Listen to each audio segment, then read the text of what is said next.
How to access partnership ads in Facebook. Hello everyone, welcome back to our channel. So let's dive right in without wasting any time. Also make sure to watch this video till the end. So first of all, open up Facebook on a device. Now tap on three lines at the top right corner. Now simply tap on the profile picture.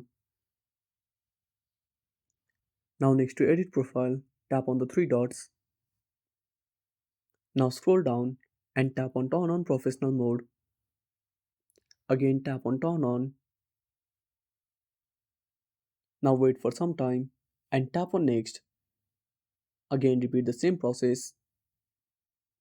Now select public and tap on next. Now tap on confirm.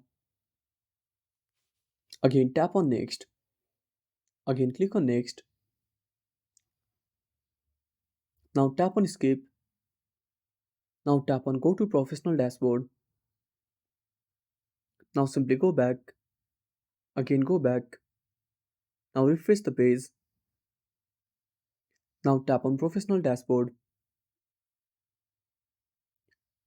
Now on the horizontal menu, simply scroll to the right and tap on monetization. Now tap on partnership ads. Now on this page you can find all of the partnership requests. And that's it. Thanks for watching. Make sure to subscribe our channel and hit the bell icon. See you in the next video.